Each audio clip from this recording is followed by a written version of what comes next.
Hello everyone, कैसे हो आप सब। एक बार पुनः स्वागत है आप सभी का हमारे अपने YouTube channel Shiv coaching classes पर।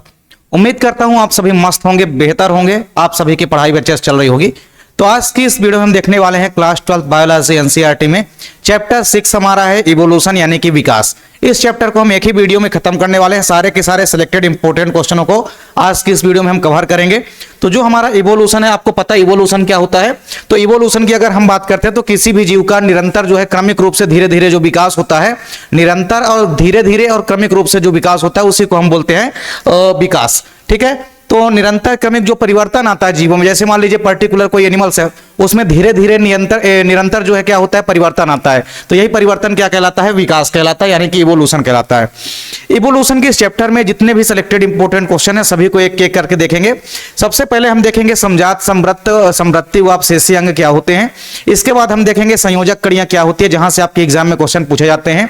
अनुकूली विकिरण यानी कि एडाप्टिव रेडिएशन क्या होती है, अभिसारी विकास क्या होता है, हार्डी वेनबर्ग थ्योरी क्या कहती है, और जैव विकास से संबंधित जो मत हैं, डार्विनवाद है, लैमार्कवाद है, इन सबको हम पूरा का पूरा आज की इस वीडियो में कवर करने वाले हैं। चलिए वीडियो को स्टार्ट करते हैं। सबसे पहला आज का हमारा टॉपिक है समजात अंग।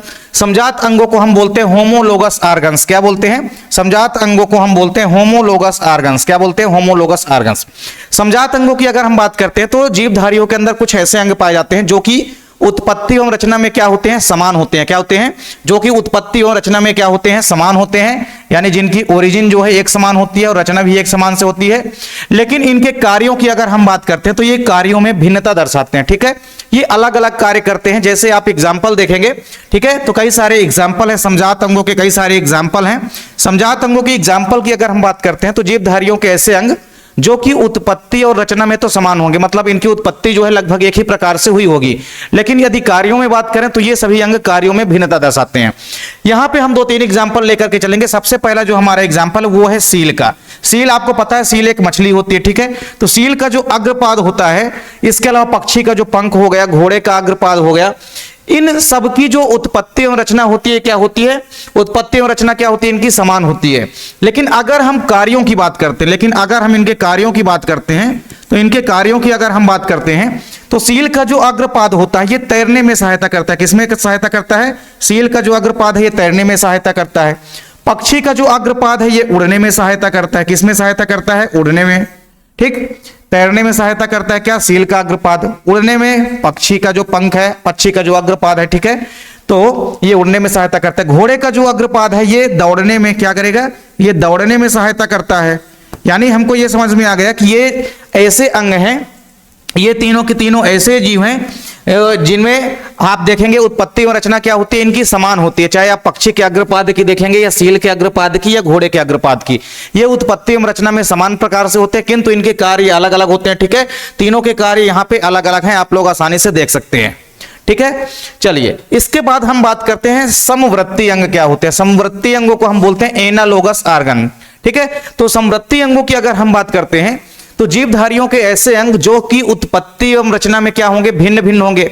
सेम इसका अपोजिट है। समजात अंगों में जीव क्या होते हैं, उत्पत्ति एवं रचना में समान होते हैं, लेकिन समवृत्ति अंग में कार्यों में जीव समान होते हैं। इनकी उत्पत्ति एवं रचना क्या होगी, भिन्न होगी।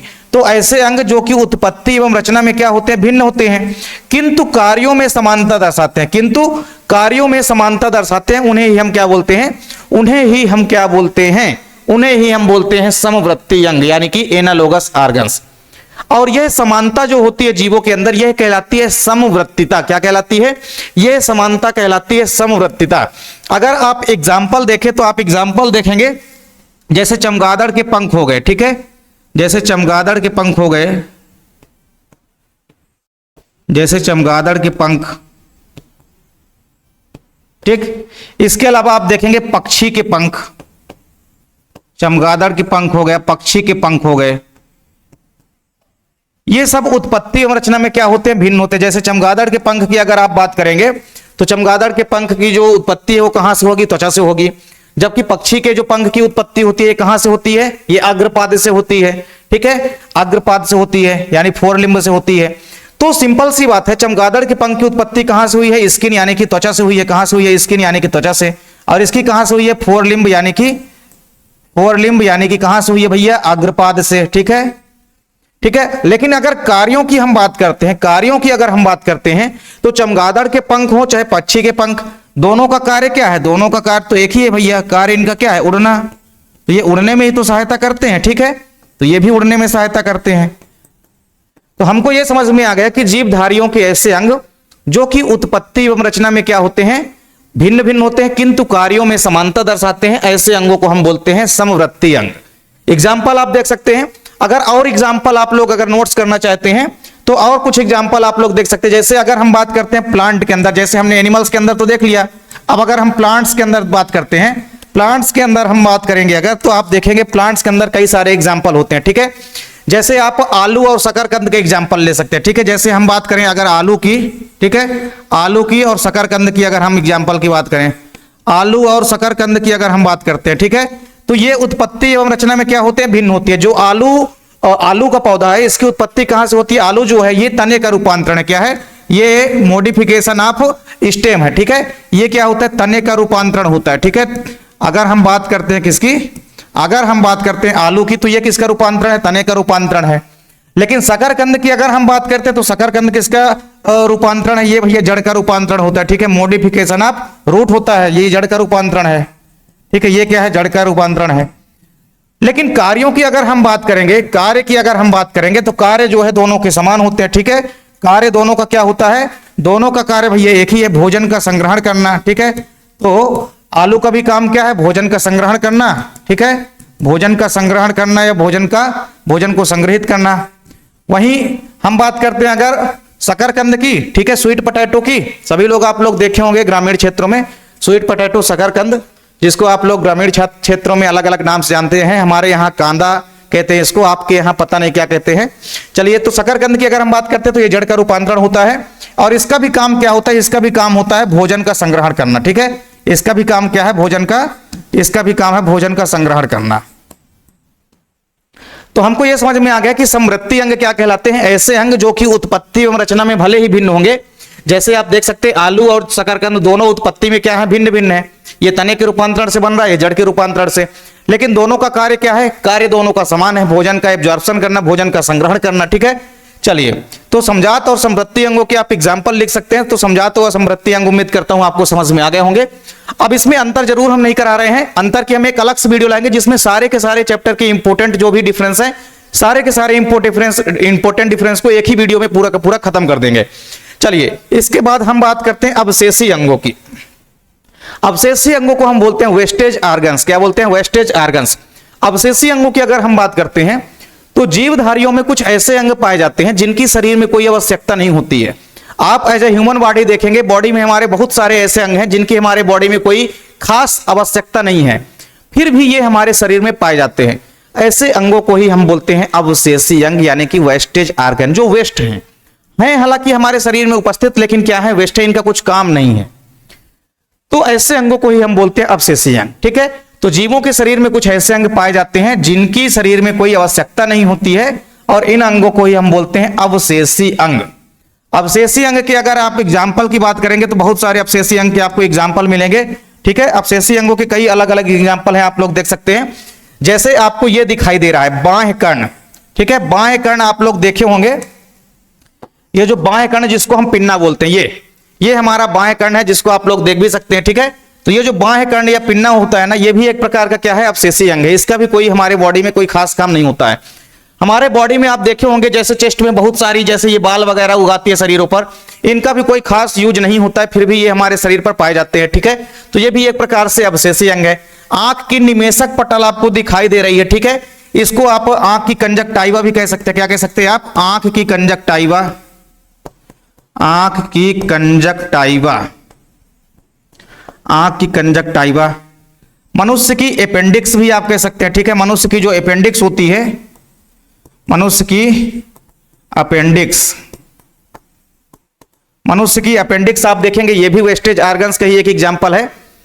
ये कि हालांकि अपेंडिक्स अगर आप देखेंगे तो ये आपको अपेंडिक्स दिखाई दे रही है। ये आप लोग बड़ी आंत की संरचना देखे होंगे, लार्ज इंटेस्टाइन की संरचना देखे होंगे। तो कुछ इस प्रकार से जो हमारी लार्ज इंटेस्टाइन होती है, ये जो हमारी लार्ज इंटेस्टाइन होती है, इस लार्ज इंटेस्टाइन में आप देखेंगे, ठीक है। इस लार्ज इंटेस्टाइन में इधर साइड आपको क्या दिखाई देगा? जैसे ही लार्ज इंटेस्टाइन खत्म होगी, यहां पे एक पतली सी इस प्रकार से झिल्ली आपको अतिरिक्त संरचना बढ़ी हुई दिखाई देगी। ठीक है, यही होती है क्या, मनुष्य की अपेंडिक्स। अपेंडिक्स हालांकि कभी कभी बढ़ जाती है या कि इसमें सूजन आ जाता है तो रोग उत्पन्न हो जाते हैं जो कि काफी घातक होते हैं, जिनका कि ऑपरेशन करके फिर इसको निकालना पड़ जाता है अपेंडिक्स को। तो आंख की कंजक्टाइवा हो गई, ठीक है, मनुष्य का अपेंडिक्स हो गया। इसके अलावा कॉकेक्स हड्डी आप लोग देखे होंगे, जो हमारी वर्टिब्रल कॉलम होती है उसकी सबसे लास्ट वाली बोन जो है वो कहलाती है कॉकेक्स। ठीक है, तो कॉकेक्स जो होती है ये लास्ट में एक एक्स्ट्रा हड्डी के रूप में एक्स्ट्रा बड़ी होती है, जिसका भी हमारे बॉडी में कोई खास यूज नहीं होता है। ठीक है, तो ये सारे के सारे अपसेसी अंगों के एग्जाम्पल हैं। तो हमारे शरीर में बहुत सारे अपसेसी अंग हैं, ठीक है, जिनकी हमारे शरीर में कोई खास आवश्यकता नहीं है, फिर भी हमारे शरीर में पाए जाते हैं। ऐसे अंगों को हम बोलते हैं अवशेषी अंग। ठीक है, तो अवशेषी अंगों के एग्जाम्पल आपको याद रखना है। अवशेषी अंग है क्या, ये 2 अंकों में आपके एग्जाम में क्वेश्चन पूछे जा सकते हैं यहां से, तो आप लोग इसको नोट कर लीजिए। चलिए अब बात करते हैं संयोजक कड़ियां यानी कि कनेक्टिंग लिंक। कनेक्टिंग लिंक क्या है भैया, तो बहुत सारे जीव जंतु ऐसे पाए जाते हैं जिनके अंदर आप देखेंगे कि अपने आसपास के कई अलग अलग वर्गों के लक्षण जो है मौजूद होते हैं। ठीक, जैसे मान लीजिए फॉर एग्जाम्पल मानव है। अब अगर मानव की आप एग्जाम्पल की बात करते हैं तो मान लीजिए मानव के अंदर किसी व्यक्तिगत व्यक्ति के अंदर मान लीजिए अगर उसके आसपास के किसी अलग अलग वर्ग के लक्षण मौजूद हैं तो उस व्यक्ति को हम क्या बोलेंगे, संयोजक कड़ी बोलेंगे। तो कोई भी पर्टिकुलर मान लीजिए जीव है, ये मान लीजिए एक पर्टिकुलर जीव है और इस जीव के अंदर मान लीजिए एक ये हो गया और एक ये हो गया।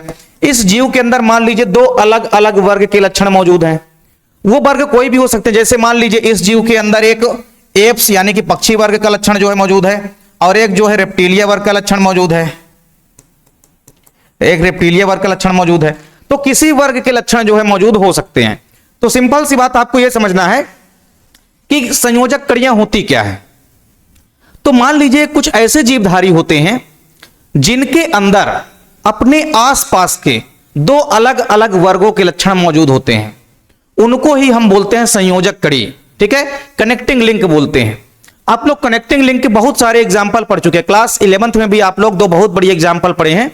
ठीक है, वो भी आप लोग कमेंट सेक्शन में बता सकते हैं। बहुत बड़ी एग्जाम्पल आप लोग क्लास 10th में पढ़े हैं, क्लास 11th में पढ़े हैं। तो 2 एग्जाम्पल आप लोग क्लास 11th में पढ़े हैं। चलिए, तो अब हम बात करते हैं अगर संयोजक कड़ी की। तो हमने आपको क्या कहा, संयोजक कड़ी में हमने आपको क्या बताया कि प्रकृति में बहुत सारे ऐसे जीव जातियां पाई जाती है। प्रकृति में बहुत सारी ऐसी जीव जातियां पाई जाती है जिनमें अपने समीप के यानी आसपास के 2 अलग अलग वर्गों के लक्षण मौजूद होते हैं। ठीक है, कोई पर्टिकुलर स्पीसीज है और इस स्पीसीज में 2 अलग अलग वर्गों के लक्षण मौजूद हैं। कितने वर्गों के लक्षण, 2 अलग अलग वर्गों के लक्षण मौजूद हैं। तो ऐसी जीव जातियों को हम बोलते हैं संयोजक कड़ियां या कनेक्टिंग लिंक। ठीक है, कनेक्टिंग लिंक के अगर हम एग्जाम्पल की बात करते हैं तो हमारे पास भैया सबसे बढ़िया एक एग्जाम्पल है और इस एग्जाम्पल का डायग्राम भी आप लोग देख सकते हैं। और ये जो एग्जाम्पल है इसका नाम है आर्कियोप्टेरिक्स। क्या है इसका नाम, इसका नाम है भैया आर्कियोप्टेरिक्स। इसका नाम है आर्कियोप्टेरिक्स। ठीक है, आर्कियोप्टेरिक्स। तो ये जो आर्कियोप्टेरिक्स है ना, इसके अंदर पक्षी वर्ग का लक्षण मौजूद है और सरीसृप वर्ग के लक्षण। ठीक है, किसके किसके लक्षण मौजूद हैं, पक्षी वर्ग के लक्षण भी इसके अंदर मौजूद हैं। ठीक है, और पक्षी और सरीसृप के लक्षण जो है इसके अंदर मौजूद है। ठीक है, एग्जाम्पल है आपका क्या, एग्जाम्पल है आपका ये आर्कियोप्टेरिक्स। और आर्कियोप्टेरिक्स की अगर हम बात करते हैं तो इसके अंदर पक्षी वर्ग के लक्षण मौजूद हैं और रेप्टिलिया यानी कि आप इसको सरीसृप भी बोल सकते हैं। ठीक है, तो रेप्टिलिया और सरीसृप वर्ग के लक्षण जो है मौजूद होते हैं किसके अंदर, इस आर्कियोप्टेरिक्स के अंदर। ठीक है, आर्कियोप्टेरिक्स के अंदर आप नॉर्मल से लक्षण भी यहां पे आसानी से देख सकते हैं। जैसे आप देख सकते हैं यहां पे टूथ, यहां पे क्या लिखा है, टूथ हेड ब्रेक। ठीक है, रेप्टिलियन कैरेक्टर। तो रेप्टिलियन का कैरेक्टर होता है, ठीक है, रेप्टिलियन का कैरेक्टर क्या होता है आप देख सकते हैं। इसका इसमें जो है जबड़े जो है पूरी की पूरी तरह से आगे के मतलब ज्यादा बढ़े हुए हैं। ठीक है, और दांत जो है पूरी तरह से एक तरह से कहा जाए तो एक सीक्वेंस में जो है व्यवस्थित है। इसके अलावा बहुत सारे आप एग्जाम्पल देख सकते हैं, जैसे इसके अंदर क्या है, रेप्टिलियन का एक और कैरेक्टर है। ठीक है, तो इसके अलावा बहुत सारे कैरेक्टर भी आपको हम यहां पे बताने वाले हैं। ठीक है, तो चलिए यहां पे हम सबसे पहले समझते हैं कि ये जो हमारा आर्कियोप्टेरिक्स है इसके अंदर पक्षी के लक्षण कौन कौन से मौजूद होते हैं और सरीसृप वर्ग के लक्षण कौन कौन से मौजूद होते हैं। तो आपको ये तो समझ में आ गया कि संयोजक कड़ियां क्या होती हैं। तो संयोजक कड़ियां क्या होती है, बहुत सारी ऐसी जीव जातियां पाई जाती है जिनके अंदर अपने आसपास के अलग अलग दो वर्गों के लक्षण मौजूद होते हैं।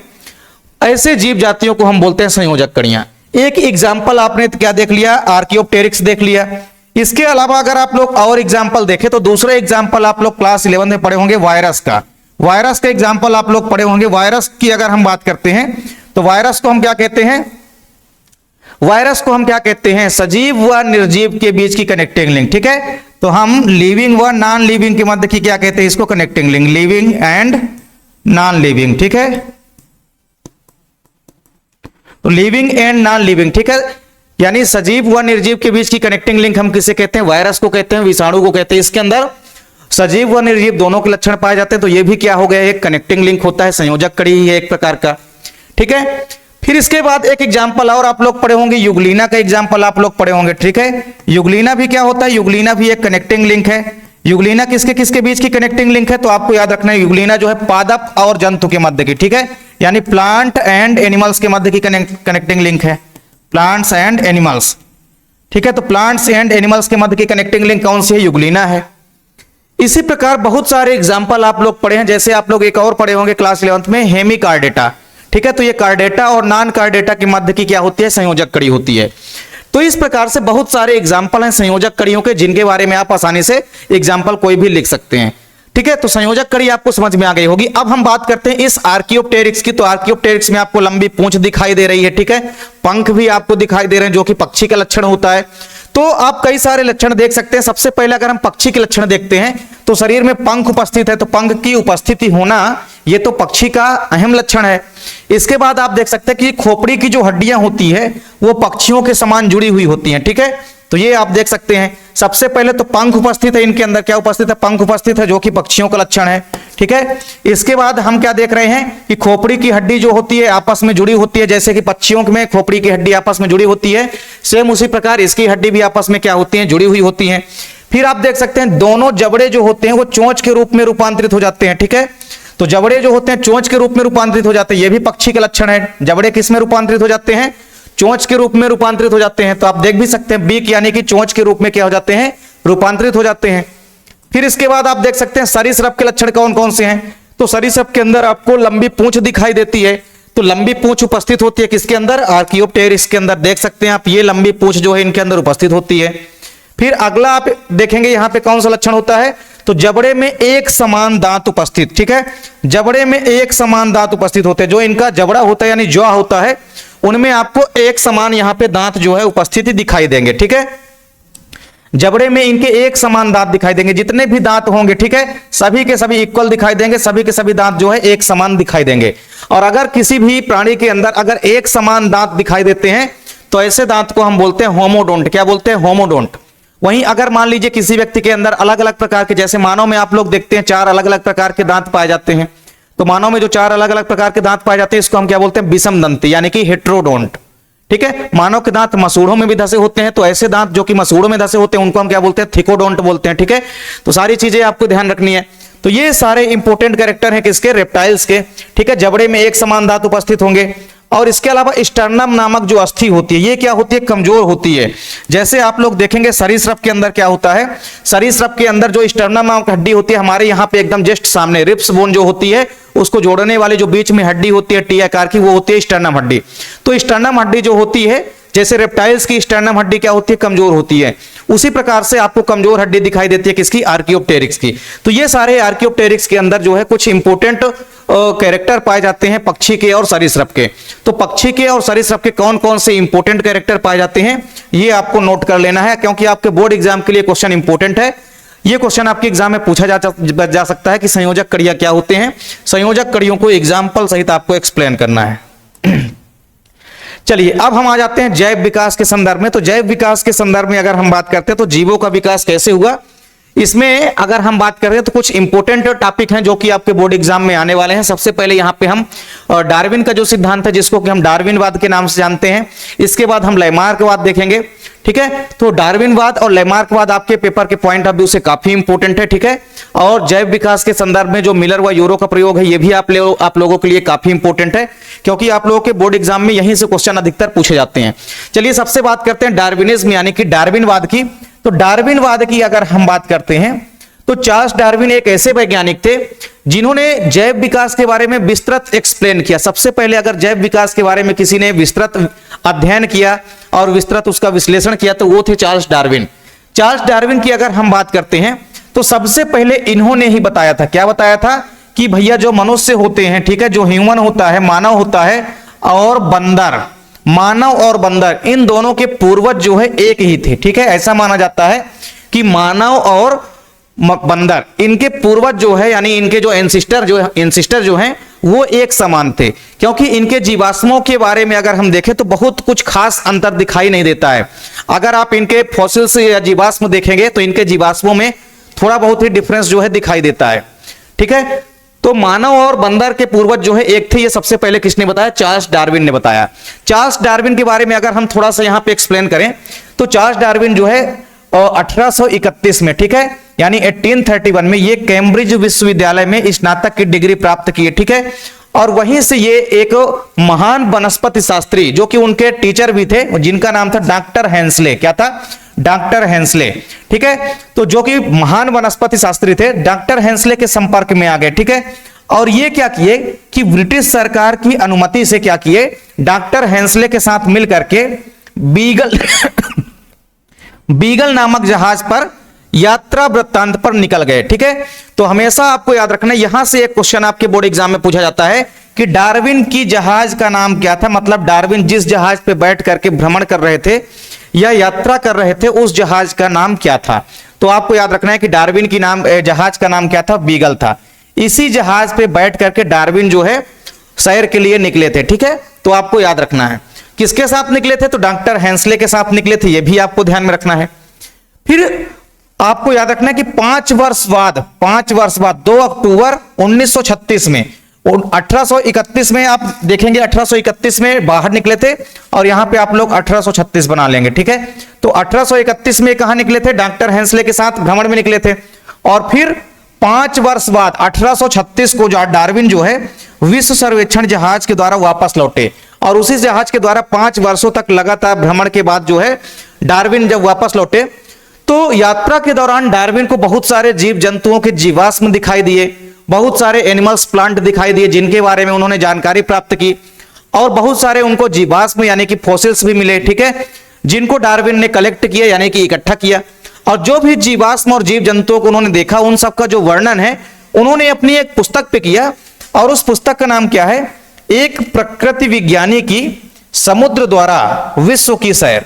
ये इनकी पुस्तक है, एक प्रकृति विज्ञानी की समुद्र द्वारा विश्व की सैर। ठीक है, तो ये उनकी पुस्तक का नाम है, जिस पुस्तक में बैठकर ही डार्विन जो है सबसे पहले जिसमें उन्होंने अपने पूरे यात्रा वृत्तांत का वर्णन किया। ठीक है, तो जो भी डार्विन ने अपने यात्रा वृत्तांत के दौरान देखा, जो भी फॉसिल्स या जीवाश्मों को कलेक्ट किया, उन सबको डार्विन ने एक पुस्तक में संकलित कर दिया। इसके अलावा आपको याद रखना है डार्विन की एक और पुस्तक है जो कि अक्सर आपके एग्जाम में पूछी जाती है, बोर्ड एग्जाम में अक्सर वहां से क्वेश्चन आता है। ठीक है, तो डार्विन की एक और पुस्तक है जिसका नाम है जातियों की उत्पत्ति। क्या है? जातियों की उत्पत्ति, ओरिजिन ऑफ स्पीसीज, जातियों की उत्पत्ति। तो जातियों की जो उत्पत्ति पुस्तक है, ठीक है, ओरिजिन ऑफ स्पीसीज। ठीक है, ओरिजिन ऑफ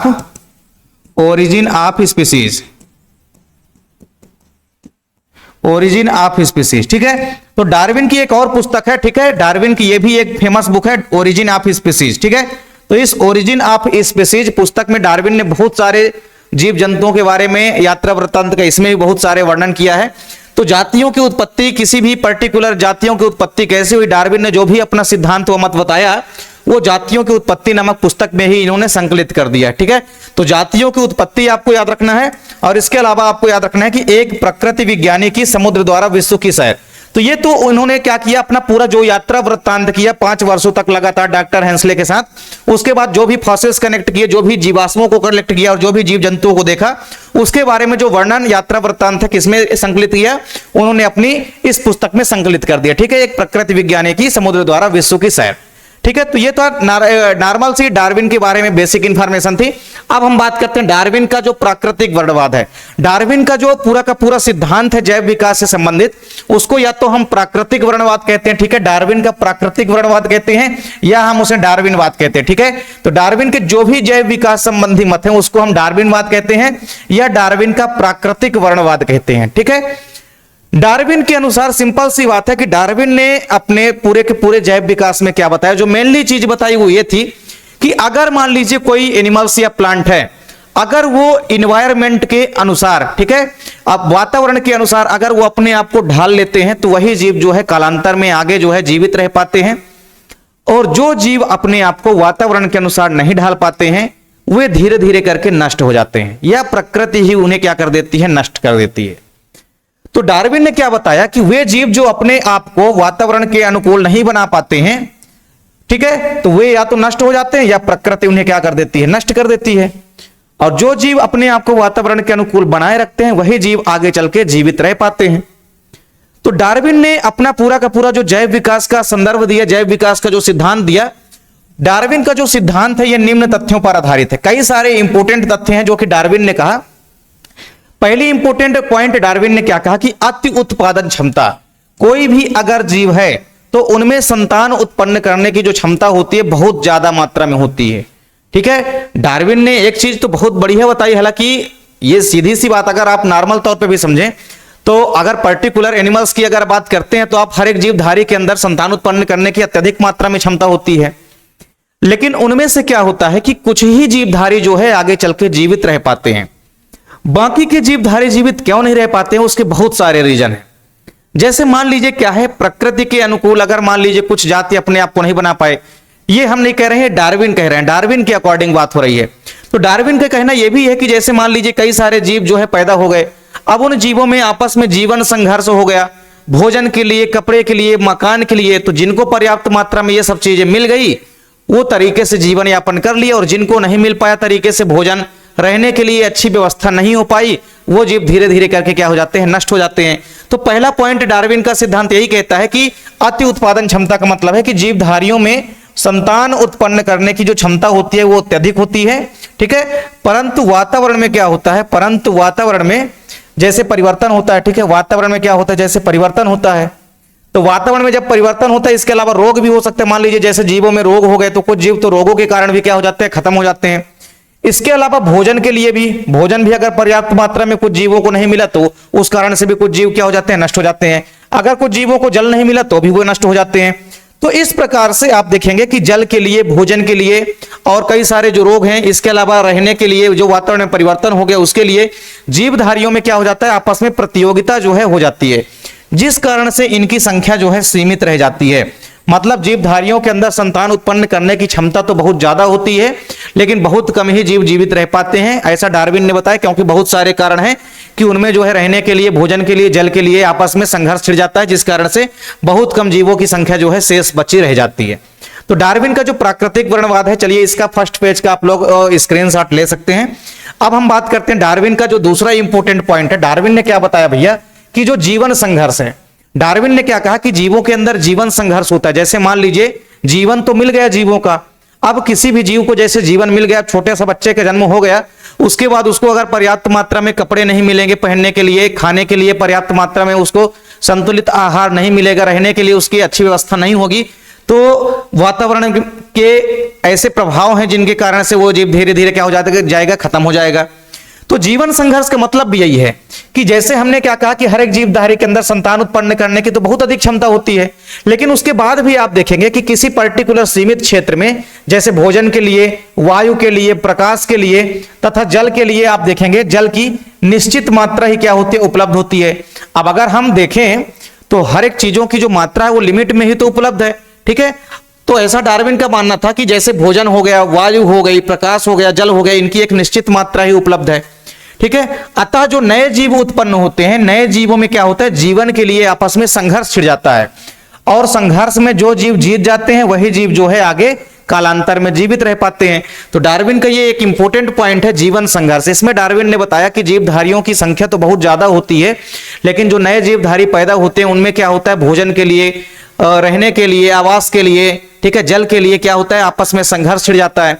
तो संघर्ष जब छिड़ जाता है तो बहुत सारे जीव जो है, जब पर्याप्त मात्रा में इनको ये पर्याप्त चीजें नहीं मिल पाती है तो वो जीव धीरे धीरे क्या हो जाते हैं, नष्ट हो जाते हैं।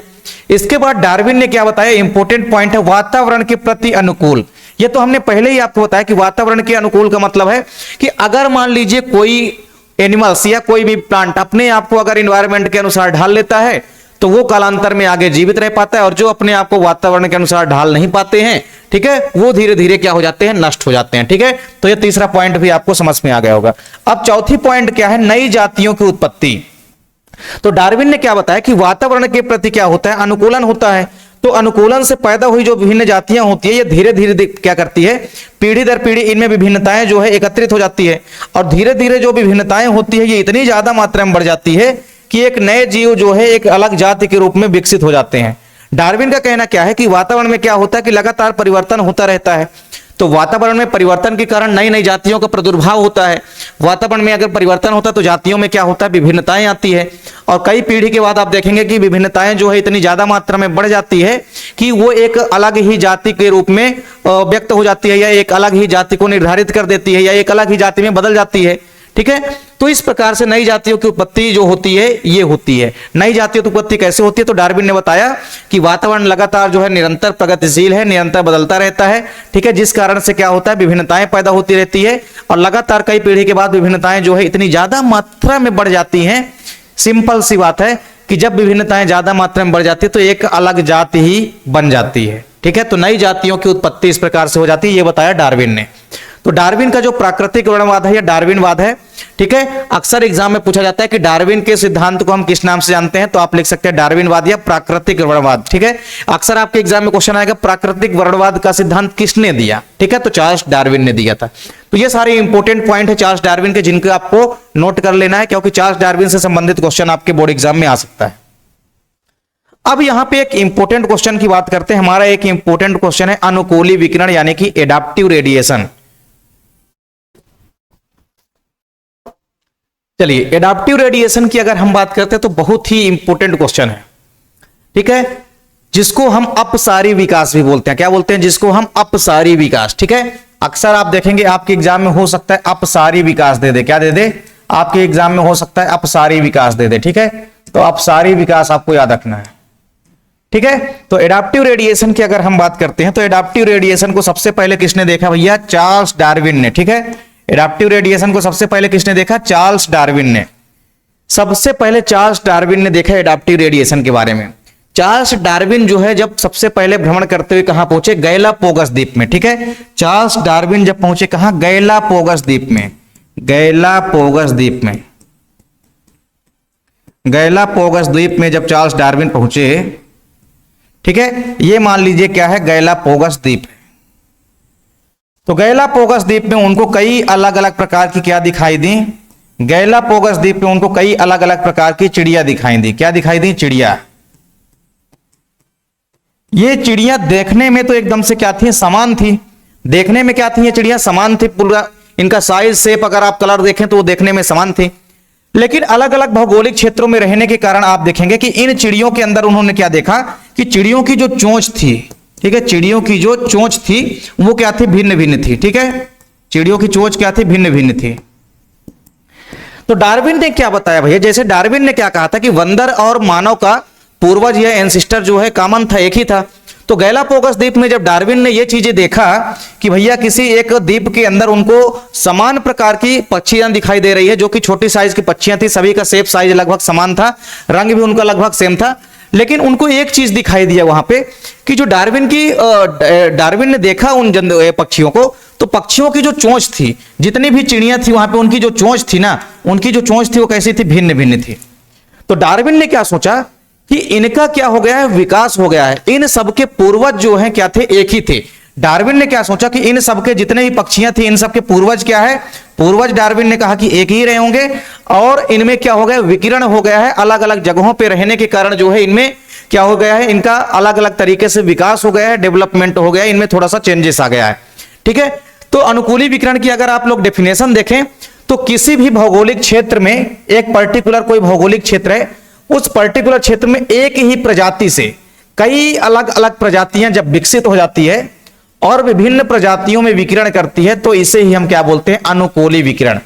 डार्विन का कहना भी यही था कि किसी मान लीजिए पर्टिकुलर क्षेत्र में एक पर्टिकुलर हमारे पास ये एरिया है और इस पर्टिकुलर एरिया में किसी एक पर्टिकुलर स्पीसीज से, मान लीजिए ये कोई एक पर्टिकुलर स्पीसीज है, ठीक है, और इस एक ही स्पीसीज से अगर कई अलग अलग स्पीसीज जो है विकसित हो जाती हैं, ठीक है, कई अलग अलग स्पीसीज अगर विकसित हो जाती हैं, जैसे डार्विन जब पहुंचे गैलोपोगस द्वीप में तो डार्विन ने क्या देखा, डार्विन ने यही तो देखा कि कई अलग अलग उनको पक्षियां दिखाई दी, सभी पक्षियों का रंग, साइज और शेप क्या था, समान था, उनका आकार, रंग, रूप सेम था, लेकिन जो चोंच है उनको अलग अलग भिन्न भिन्न दिखाई दी, जिससे डार्विन ने यही तो सोचा कि इनके पूर्वज जो है एक ही रहे होंगे, मतलब एक ही जीव से बाकी कई सारे जीवों की उत्पत्ति हुई है, कई अलग अलग प्रकार के ये जो पक्षियां हैं डेवलप हुई हैं, ठीक है। तो डार्विन ने माना कि इनके पूर्वज जो है क्या थे, एक ही थे, और इस एक ही पूर्वज से ये सारे के सारे नई प्रकार की चोंचों वाले जो है चिड़ियों का क्या हुआ है, जन्म हुआ है, ठीक है।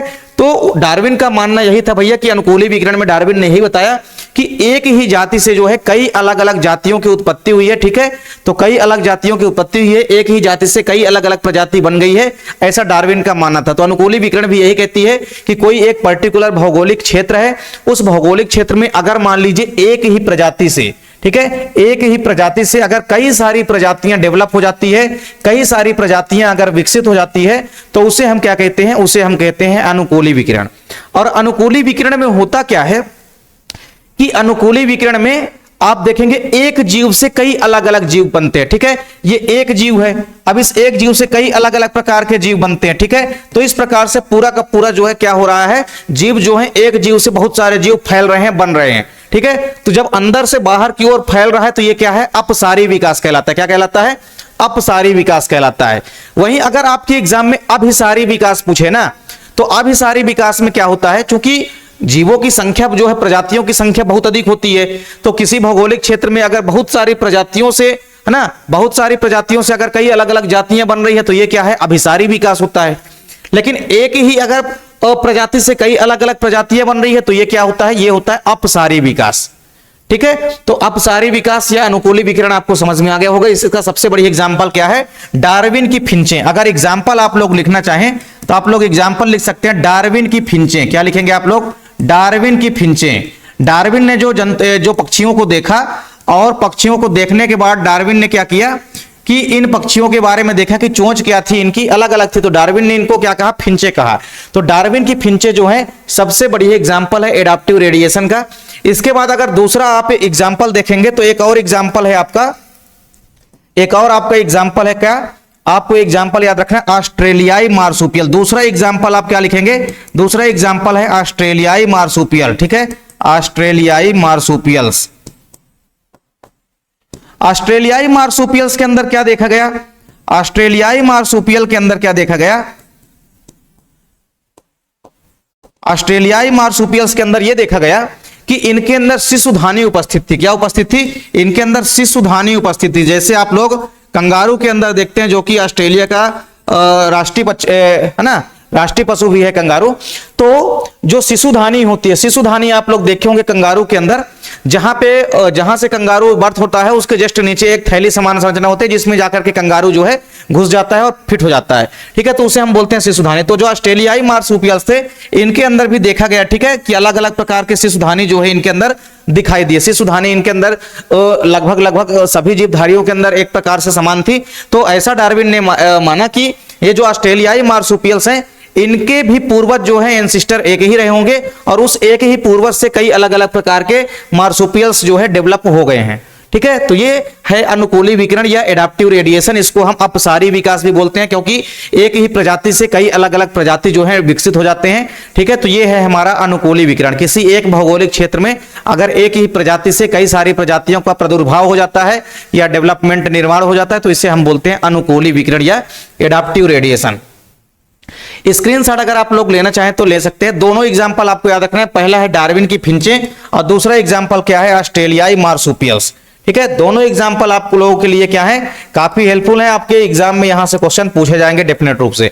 बहुत इंपॉर्टेंट क्वेश्चन है, आप लोग इसमें पहले से ही IMP लगा लीजिए क्योंकि बोर्ड एग्जाम में पूछा जाएगा, ठीक है, एडाप्टिव रेडिएशन।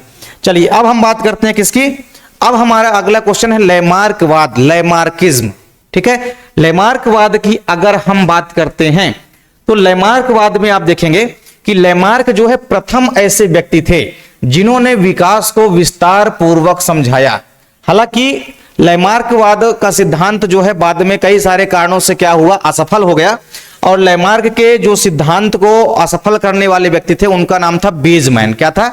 बीजमैन। आपको याद रखना है ये नाम जो है, क्योंकि ये क्वेश्चन आपके सत्य असत्य क्वेश्चन में एक बार पूछा गया। ठीक है, बीजमैन।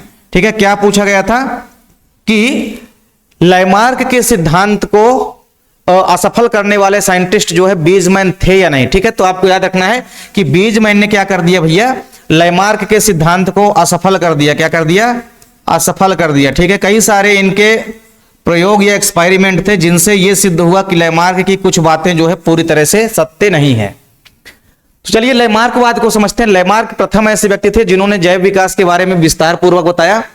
लैमार्क के सिद्धांत को हम लैमार्कवाद के नाम से जानते हैं। जैसे डार्विन के सिद्धांत को हम डार्विनवाद कहते हैं, उसी प्रकार लैमार्क के सिद्धांत को हम लैमार्कवाद कहते हैं। ठीक है, अपने सिद्धांत का उल्लेख, जो भी पूरा का पूरा सिद्धांत उन्होंने बताया, लैमार्क ने बताया। इनकी एक फेमस बुक है जो कि हम आपको हमेशा याद रखनी है, ना केवल आपके बोर्ड एग्जाम के लिए बट आल्सो आप देखेंगे किसी भी कॉम्पिटिटिव एग्जाम के लिए ये इंपॉर्टेंट है। ये जो इनकी पुस्तक है फिलोसफिक जूलॉजिक। ठीक है, ये फिलोसफी जूलॉजिक इनकी एक पुस्तक है।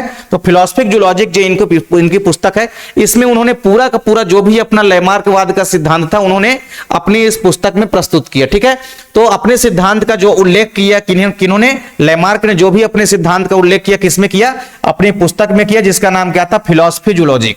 ठीक है, तो ये चीजें आपको सबसे पहले यहां पे बुक का नाम याद रखना है लैमार्क का। और वन ऑफ मोस्ट इंपोर्टेंट चीज, दो क्वेश्चन यहां से आपके बोर्ड एग्जाम में पूछे जाएंगे। अब पहला क्वेश्चन तो ये है कि उपार्जित लक्षणों की वंशागति का सिद्धांत किसने दिया, तो आपको याद रखना है कि लैमार्क ने दिया। ठीक है, तो लैमार्क के सिद्धांत को हम उपार्जित लक्षणों की वंशागति का सिद्धांत भी कहते हैं। लैमार्क ने ही सबसे पहले बताया, क्या बताया, कि लक्षणों की वंशागति होती है, उपार्जित लक्षणों की वंशागति होती है। और सबसे पहले उन्होंने जिराफ का एग्जाम्पल लिया और उन्होंने क्या बताया कि पहले जिराफ की जो गर्दन थी वो क्या थी, छोटी थी। उसके बाद छोटी क्यों थी, क्योंकि जिराफ जो है पहले जो है छोटे छोटे वनस्पतियों को, घास फूस को खाता था। फिर जब वनस्पतियां और घास फूस खत्म हो गई तब लैमार्क का ऐसा मानना है कि जब वनस्पतियां और घास फूस खत्म हो गई होंगी तो बड़े वृक्षों की पत्तियां वगैरह खाने के लिए जो है निरंतर जो है अपने अंगों का लगातार जिराफ जो है प्रयोग किया और अपनी गर्दन को ऊंची करके पत्तियां खाना सीख गया, जिस कारण से ही जिराफ की गर्दन लंबी हो गई। ठीक है, और पीढ़ी दर पीढ़ी फिर उन्होंने यही बोला कि जो भी उपार्जित लक्षण हैं वही उपार्जित लक्षण जो है वंशागत होते हैं। मतलब जो भी किसी जीवधारी के अंदर लक्षण मौजूद हो गए हैं तो उन्होंने क्या कह दिया कि ये सारे के सारे लक्षण जो है अगली पीढ़ी में अपने आप चले जाते हैं, इनकी वंशागति हो जाती है। ठीक है, जबकि ऐसा नहीं होता। बीजमैन ने यही खारिज किया कि जब लैमार्क ने बताया कि उपार्जित लक्षणों की वंशागति होती है, यानी कोई भी लक्षण जैसे मान लीजिए हमारे अंदर मौजूद है तो अब वही लक्षण पूरे के पूरे हमारे बच्चों के अंदर मौजूद होंगे कि नहीं होंगे, तो जो भी हमने अपने लक्षण अर्जित किए हैं वो बच्चों के अंदर अर्जित होंगे कि नहीं होंगे। लैमार्क ने तो बता दिया भैया कि जो भी उपार्जित लक्षण है इनकी वंशागति होती है। बीजमैन साहब जब आए तो बीजमैन साहब ने क्या कर दिया, इन्होंने 21 साल तक लगातार क्या किया, 21 साल तक चूहों में क्या किया, एक्सपेरिमेंट किया चूहे के अंदर। ठीक है, रेटस चूहे के अंदर, आप लोग जानते हैं चूहा, माउस, चूहे के अंदर इन्होंने 21 साल तक क्या किया, चूहा, कोई भी पर्टिकुलर एक चूहा था, उस चूहे का क्या काट दिया, पूंछ काट दिया। और पूंछ काटने के पश्चात जब उसकी अगली पीढ़ी का चूहा पैदा हुआ तो उसके अंदर पूंछ उपस्थित थी। फिर उस चूहे की पूंछ काट दिया, फिर उसकी अगली पीढ़ी देखा तो भी उसमें पूंछ उपस्थित थी। तो ऐसा उन्होंने 21 साल तक, लगभग 21 बार और 21 साल के आसपास इन्होंने ये प्रक्रिया की, जिसके परिणाम स्वरूप उन्होंने ये देखा कि जरूरी नहीं है कि उपार्जित लक्षण जो है पीढ़ी दर पीढ़ी जो है वंशागत होते हैं। तो बीजमैन ने साफ खारिज कर दिया भैया कि उपार्जित लक्षणों की वंशागति नहीं होती है, जिस कारण से लैमार्क का सिद्धांत जो है वहां पे असफल रहा।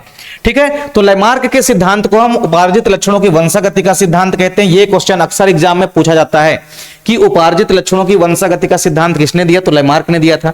लैमार्क ने ही अंगों के प्रयोग व अनुप्रयोग का सिद्धांत दिया। ठीक है, ये भी मोस्ट पॉइंट है कि अंगों के प्रयोग व अनुप्रयोग का सिद्धांत किसने दिया, तो ये भी दिया था लैमार्क ने। इसका मतलब ये है, लैमार्क ने क्या बताया कि कोई भी एनिमल्स या कोई भी जीवधारी जो है वह अपने जिस अंगों का ज्यादा प्रयोग करता है वो अंग धीरे धीरे कालांतर में ज्यादा एक्टिव हो जाते हैं, ज्यादा सक्रिय हो जाते हैं और जिन अंगों का मानव ज्यादा यूज नहीं करता है वह अंग जो है निष्क्रिय हो जाते हैं। ठीक है, तो ये जो अंगों का प्रयोग हुआ, अनुप्रयोग का सिद्धांत है, इसको किसने दिया? इसको दिया था किसने? लैमार्क ने दिया था। तो आपको हमेशा याद रखना है, दो क्वेश्चन यहां से अक्सर बनेंगे। लैमार्क की पुस्तक का नाम याद रखना है, फिलॉसफी जूलॉजिक। इसके अलावा उपार्जित लक्षणों की वंशागति का सिद्धांत किसने दिया? तो लैमार्क ने दिया। लैमार्क ने ही अंगों के प्रयोग व अनुप्रयोग का सिद्धांत दिया, यह भी आपको याद रखना है। फिर लैमार्कवाद के जो भी मुख्य बिंदु थे, ठीक है, लैमार्क के जो भी इंपोर्टेंट पॉइंट है वो आपको यहां पे समझना है। पहला इंपोर्टेंट पॉइंट लैमार्क ने क्या कहा कि सभी प्रकार के जो जीवधारी होते हैं, सभी प्रकार के जीवधारी में आप देखेंगे निरंतर अपने शरीर में पाए जाने वाले अंगों के आकार को बढ़ाने की प्रवृत्ति हो जाती है। ठीक है, सभी प्रकार के जीवधारी यहां पे आप बना लेंगे, सभी प्रकार के जो जीवधारी होते हैं, सभी प्रकार के जीवधारियों के अंदर लैमार्क ने बताया कि निरंतर और लगातार अपने अंगों को बढ़ाने की क्षमता जो है जीवों के अंदर पाई जाती है।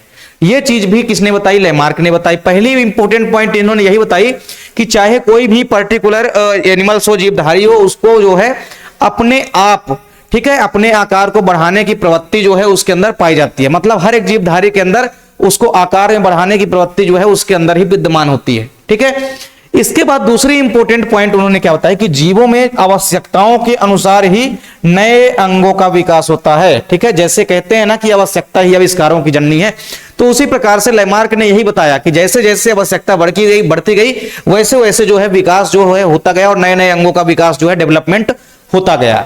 ठीक है, तो डार्विन का लैमार्क का दूसरा पॉइंट यही था। लैमार्क ने दूसरा पॉइंट क्या बताया? यही बताया कि आवश्यकता के अनुसार धीरे धीरे जो है नए अंगों का विकास जो है होने लगा। तो ये भी चीज आपको ध्यान में रखनी है, इसका आप लोग स्क्रीनशॉट ले सकते हैं। ये दो इंपॉर्टेंट पॉइंट है। पहला पॉइंट ये बताया इन्होंने कि जितने भी जीवधारी हैं सभी के अंदर अपने आकार में बढ़ाने की क्षमता या प्रवृत्ति होती है। फिर दूसरी चीज क्या बताया कि जीवों में आवश्यकताओं के अनुसार ही क्या होता है? नए अंगों का विकास या डेवलपमेंट होता है। चलिए, तीसरी इंपॉर्टेंट पॉइंट लैमार्क ने क्या बताई कि जो भी जीव जो होते हैं वो जिन अंगों का निरंतर प्रयोग करते हैं वो अंग अधिक विकसित हो जाते हैं, और जिन अंगों का निरंतर प्रयोग नहीं करते हैं वो अंग जो है अविकसित रह जाते हैं। इसी को हम बोलते हैं अंगों के प्रयोग व अनुप्रयोग का सिद्धांत। तो ये इंपॉर्टेंट पॉइंट है जो कि किसने बताई थी? लैमार्क ने बताई थी। ये लैमार्क का मोस्ट पॉइंट है जो कि आपको डेफिनेट रूप से याद रखना है। उन्होंने बताया कि मानव जिस अंग का ज्यादा प्रयोग करता है वो ज्यादा विकसित हो जाता है और जिन अंगों का प्रयोग नहीं करता वो धीरे धीरे अविकसित हो जाता है। चौथा इंपॉर्टेंट उन्होंने क्या बताया? इंपॉर्टेंट पॉइंट कि जीवों के संपूर्ण जीवन काल में जो भी उपार्जित लक्षण हैं, जो भी उपार्जित लक्षण है उस जीव की अपनी अगली पीढ़ी में वंशागत होते हैं। ठीक है, और इसी सिद्धांत को किसने खारिज किया था? बीजमैन ने। ठीक है ना, बीजमैन ने क्या खारिज कर दिया? तो बीजमैन आए भैया और बीजमैन ने क्या कहा? बीजमैन ने कहा भैया कि हम आपकी बातों से सहमत नहीं है। और भैया सहमत क्यों नहीं है? तो उसके लिए कुछ प्रूफ चाहिए। तो फिर इन्होंने क्या किया? चूहे के ऊपर कई बार ये एक्सपेरिमेंट भी किया बीजमैन ने। चूहे की पूंछ काट देते थे, पूंछ काट देते थे और बार बार जो है देखते थे अगली पीढ़ी में जो चूहा पैदा हो रहा था उसके अंदर पूंछ उपस्थित होती थी। इसका मतलब उन्होंने ये देखा कि जो भी उपार्जित लक्षण है इनकी पीढ़ी दर पीढ़ी वंशागति तो नहीं होती है। मतलब जो लक्षण उस चूहे के अंदर दिखाई दे रहे हैं वही लक्षण उस नए चूहे के अंदर दिखाई नहीं देंगे। पूंछ जो है उसके अंदर फिर भी दिखाई देती है, भले ही हम काट देते हैं। तो जो भी उपार्जित लक्षण है उनकी वंशागति नहीं होती है। ये किसने बता दिया? फिर बीजमैन ने बता दिया। ठीक है, जबकि लैमार्क ने क्या बता दिया कि जितने भी जीवधारी हैं वो अपने संपूर्ण जीवन काल में जो भी उपार्जित लक्षण है उसके उनकी वंशागति होती है, ये बता दिया लैमार्क ने। और लैमार्क के इसी सिद्धांत को बीजमैन ने क्या कर दिया? खारिज कर दिया। ठीक है, तो इन्हीं कुछ कारणों की वजह से लैमार्क का जो ये सिद्धांत है वो क्या हुआ? असफल हुआ। इसके बाद आपको याद रखना है, थोड़ा सा याद रखना है, एक यहाँ पे एक और साइंटिस्ट है जिनका नाम है ह्यूगो डी व्रीज। क्या नाम है? एक साइंटिस्ट याद रखना है आपको जिनका नाम है ह्यूगो डी व्रीज। ठीक है, ह्यूगो डी व्रीज। तो ह्यूगो डी व्रीज जो है इन्होंने उत्परिवर्तनवाद का सिद्धांत दिया। क्या दिया इन्होंने? उत्परिवर्तनवाद का सिद्धांत दिया, उत्परिवर्तनवाद का। ठीक है, उत्परिवर्तन क्या होता है?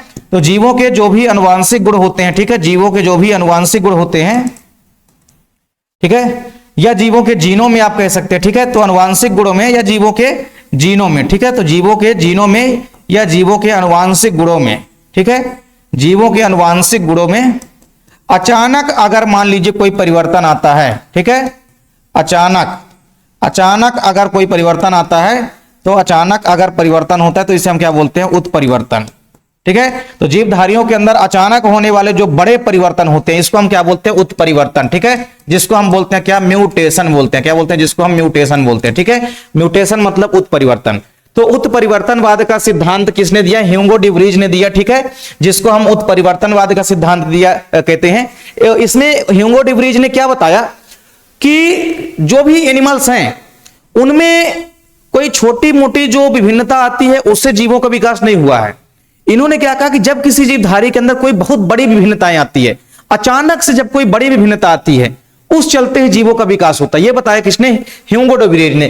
तो आपको अलग से नहीं पढ़ना, थोड़ा सा समझना है ह्यूगो डी व्रीज का जो उत्परिवर्तनवाद का सिद्धांत है, ठीक है। तो उन्होंने क्या बताया भैया कि जीवों में जब कोई अचानक कोई बड़ा परिवर्तन होता है, ठीक है, किसी भी एनिमल्स के अंदर जब कोई बड़ा परिवर्तन होता है, ठीक है, तो उसे हम क्या बोलते हैं? उत्परिवर्तन। और उत्परिवर्तन के कारण ही क्या होता है? जीवों में विकास होता है। तो ये बताया ह्यूगो डी व्रीज ने। तो ये भी आपको ध्यान में रखना है। तो जैव विकास के संदर्भ में आपको 3 साइंटिस्टों के एग्जाम्पल याद रखना है। सबसे पहले आपको लैमार्क का याद रखना है, दूसरा है आपका चार्ल्स डार्विन का, और तीसरा है ह्यूगो डी व्रीज का उत्परिवर्तनवाद का सिद्धांत। तो इसका भी आप लोग जल्दी से स्क्रीनशॉट ले सकते हैं। चलिए, इसके बाद एक इंपॉर्टेंट क्वेश्चन है जो कि काफी इंपॉर्टेंट है आपके बोर्ड एग्जाम के लिए। मिलर व यूरो का प्रयोग, स्टेनले मिलर और यूरो का प्रयोग, काफी इंपॉर्टेंट क्वेश्चन है। स्टेनले मिलर व यूरो की अगर प्रयोगों की बात करते हैं तो जैव विकास के संदर्भ में जो सबसे शक्तिशाली और कह सकते हैं जो सबसे सटीक जिन्होंने बताया वो थे ओपेरिन और हेल्डेन। किसने थे? ओपेरिन और हेल्डेन। तो ओपेरिन और हेल्डेन ने क्या बताया कि जीवधारियों का जो विकास हुआ है, जीवों का जो विकास हुआ है, वो किसके द्वारा हुआ है? जैव रसायन के थ्रू हुआ है। किसके थ्रू हुआ है? जैव रसायन के थ्रू हुआ है, ठीक है। तो जैव रसायन के थ्रू हुआ है, ये किसने बताया? सबसे पहले ओपेरिन एवं हेल्डेन ने बताया। तो ओपेरिन एवं हेल्डेन के इसी सिद्धांत का प्रायोगिक प्रदर्शन किसने किया? स्टेनले मिलर व यूरो ने किया। मतलब ओपेरिन और हेल्डेन ने यह तो बता दिया कि जैव विकास जो हुआ है किसमें से हुआ है? जैव रसायनवाद से हुआ है।